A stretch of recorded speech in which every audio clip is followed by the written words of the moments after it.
നമ്മുടെ ഈ പുതിയ കാലഘട്ടത്തിൽ ഇങ്ങനത്തെ ഈ ആചാരങ്ങൾ ഒരു പ്രസക്തി ഉണ്ടോ ഈ യാഗത്തിൻ്റെ? അതായത് ഇപ്പോൾ അതിനെപ്പറ്റി ഏറ്റവും നല്ല അഭിപ്രായം പറഞ്ഞത് ശ്രീമാൻ എൻ വി കൃഷ്ണവാര്യരാണ്.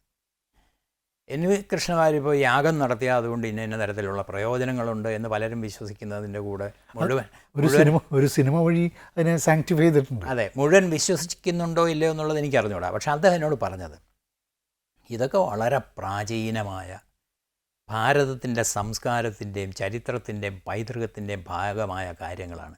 ഇതൊക്കെ എന്തായിരുന്നുവെന്ന് നമ്മുടെ തലമുറയ്ക്ക് കാണാനൊരു സന്ദർഭം ഉണ്ടാക്കി കൊടുക്കുന്നത് ഏറ്റവും ഉചിതമാണ്, ചെയ്യണം എന്നാണ് അദ്ദേഹം പറഞ്ഞത്. ഒരു ഹിസ്റ്റോറിക്കൽ ഇൻട്രസ്റ്റിലോടുകൂടി സമീപിക്കാം, അങ്ങനെയാണ് അദ്ദേഹം അതിനെ കണ്ടത്.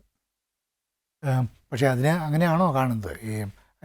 എന്നെ സംബന്ധിച്ചിടത്തോളം ഞാൻ പ്രധാനമായിട്ടും ചെയ്ത് ഞാൻ പറഞ്ഞില്ലേ, ദാമോദരൻ പോറ്റി സാർ എന്നോട് പറഞ്ഞ് അക്കിത്തവും അനുജൻ ഭട്ടതിരിപ്പാടും വളരെ ആഗ്രഹിക്കുകയാണ് തിരുവനന്തപുരത്ത് ഒരു യാഗം നടത്തിയാൽ കൊള്ളാം. ഞാൻ പറഞ്ഞ അതിനുള്ള എല്ലാ സാഹചര്യങ്ങളും ഒരുക്കി കൊടുക്കാം എന്ന് പറഞ്ഞ് ഞാനതിൻ്റെ കാര്യങ്ങളെല്ലാം ഒരുക്കി കൊടുക്കുകയും അങ്ങനെ യാഗം നടത്തുകയും ചെയ്ത് എന്നുള്ളതല്ലാതെ ഇപ്പോൾ ഈ യാഗം നടത്തുന്നതിൽ കൂടെ മാത്രമേ രാജ്യത്തിന് ഒരു മേന്മയുണ്ടാവൂ എന്നുള്ള ഒരു ധാരണയോടുകൂടി ഞാൻ ചെയ്തൊന്നുമല്ല ഒരു വശത്ത്. മറുവശത്ത് അതിന് ചില ഗുണങ്ങളുണ്ട്. ഇതുപോലുള്ള കർമ്മങ്ങൾക്ക് അന്തരീക്ഷം തന്നെ ശുദ്ധീകരിക്കുന്നതിനായിട്ടുള്ള ചില ഇതൊക്കെ ഉണ്ടെന്നുള്ള വിശ്വാസം അക്കിത്തത്തിനും KPC അനുജൻ ഭട്ടതിരിപ്പാടിനും വളരെ ശക്തമായിട്ടുണ്ട്. ഞാനും അത് വിശ്വസിക്കുന്ന ഒരാളാണ്. ഭരണരംഗത്തേക്ക് ഒന്ന് വരാം.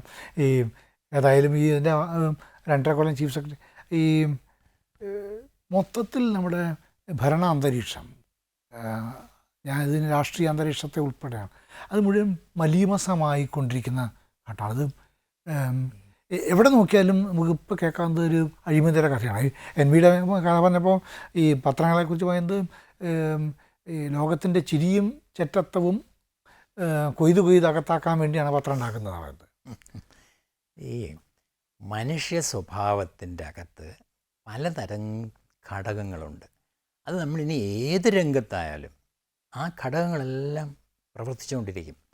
പിന്നെ രാജ്യഭരണം എന്ന് പറയുന്നത് നാട്ടിലുള്ള എല്ലാ ജനങ്ങളെയും സ്പർശിക്കുന്ന ഒരു വിഷയമായതുകൊണ്ട് അത് എല്ലാവരും കാണുന്നു, എല്ലാവരുടെയും ശ്രദ്ധയിൽപ്പെടുന്നു എന്നുള്ളതേ ഉള്ളൂ.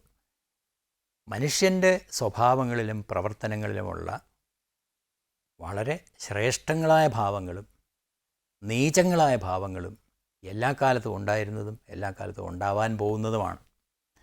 അത് ഭരണത്തിൽ മാത്രമല്ല, പത്രപ്രവർത്തനത്തിൽ മാത്രമല്ല, എല്ലാ രംഗങ്ങളിലുമുണ്ട്. ഇതില്ലാതെ ആകണം എന്ന് നമ്മൾ ആഗ്രഹിച്ചുകൊണ്ട് വിശേഷമില്ല. കാരണം സാക്ഷാൽ ഗൗതമ ബുദ്ധൻ ആഗ്രഹിച്ചിട്ടും യേശുക്രിസ്തു ആഗ്രഹിച്ചിട്ടും മഹാത്മാഗാന്ധി ആഗ്രഹിച്ചിട്ടും ഒന്നും നടന്നിട്ടില്ല. അതുകൊണ്ട് അതുണ്ടാവാൻ പോകുന്നില്ല. അതൊക്കെ ഉണ്ടാവും. വളരെയധികം കൂടുമ്പോഴല്ലേ ഏതെങ്കിലും ഒരു അറേഞ്ച്മെൻറ്റ് വഴി അത് നശിപ്പിക്കാൻ ഒരു അവതാരം. യഥാർത്ഥത്തിൽ ഇപ്പോൾ നമ്മൾ രാജഭരണക്കാലത്ത് ഇല്ലായിരുന്നു അഴിമതി, ഇപ്പോൾ അഴിമതി വളരെ വർദ്ധിച്ചിരിക്കുകയാണെന്നൊക്കെ ചിലർ പറയുന്നത് ഇതൊക്കെ വെറും പോഷ്കുകളാണ്. അഴിമതി ഞാൻ ഉദ്ദേശിക്കുന്ന ഒരു as A process of moral decay. യഥാർത്ഥ രാജഭരണകാലത്ത് എന്താ നടന്നിരുന്നെന്നുള്ളത് സ്വദേശാഭിമാനി രാമകൃഷ്ണപിള്ളയുടെ അക്കാലത്തെ മുഖപ്രസംഗങ്ങൾ വായിച്ചാൽ മതി. ഇന്നത്തേതിനേക്കാൾ മോശമായിട്ടാണെന്ന് കാര്യങ്ങൾ നടന്നതെന്ന് പച്ച ഭാഷയിൽ അത് എഴുതിയിരിക്കല്ലേ. ശ്രീമൂലം തിരുനാൾ മഹാരാജാവിനെ പോലെ വളരെ ഉത്തമനായ ഒരു വ്യക്തി രാജ്യം ഭരിക്കുന്ന കാലത്ത് നടന്നിരുന്നത് എന്താണെന്നുള്ളത് എത്ര മോശമായിട്ടാണ് അദ്ദേഹം എഴുതിയിരിക്കുന്നത്. അതുകൊണ്ടാണല്ലോ അദ്ദേഹം നാട് കടത്തിയത്. അതെ, അതിനേക്കാൾ മോശമായിട്ടൊന്നും ഇപ്പോൾ സംഭവിക്കുന്നില്ല.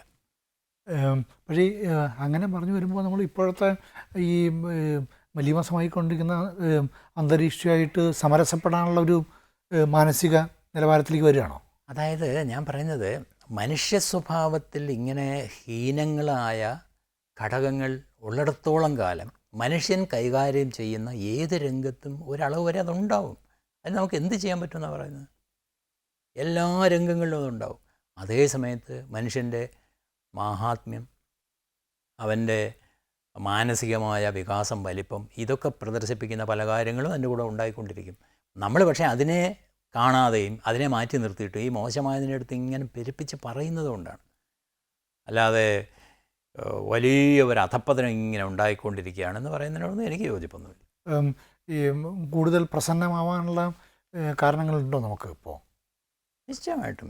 ഇപ്പോൾ നമ്മുടെ രാജ്യം, ഞാൻ സത്യസന്ധമായിട്ട് പറഞ്ഞാൽ 1947 ഇന്ത്യയേക്കാൾ 1947 കേരളത്തെക്കാൾ ഇന്നത്തെ ഇന്ത്യയും ഇന്നത്തെ കേരളവും വളരെ മെച്ചപ്പെട്ട ജീവിത സാഹചര്യമാണ് നമുക്ക് തരുന്നത് എന്നല്ലേ ഇതാ മിസ്റ്റർ ഗോവിന്ദൻകുട്ടിയുടെ അഭിപ്രായം എന്താണ്? എൻ്റെ അഭിപ്രായം അതാണ്. ഞാൻ 1947 50 52 കാണുന്ന എൻ്റെ ആ ഗ്രാമപ്രദേശത്തൊക്കെയുള്ള ജീവിതത്തെക്കാൾ എത്രയോ മെച്ചപ്പെട്ടിട്ടുണ്ട് മനുഷ്യരുടെ ജീവിത സാഹചര്യങ്ങൾ, ജീവിത സൗകര്യങ്ങൾ, എന്തെല്ലാത്തിലും നമുക്ക് വളരെ മെച്ചമുണ്ടായിട്ടുണ്ട്. അപ്പോൾ ഈ പ്രസാദാത്മകമായിട്ടുള്ള ഇതോടുകൂടി നമുക്ക് സംഭാഷണം അവിടെ അവസാനിപ്പിക്കാം. യഥാർത്ഥത്തിൽ എൻ്റെ അഭിപ്രായം അതാണ്.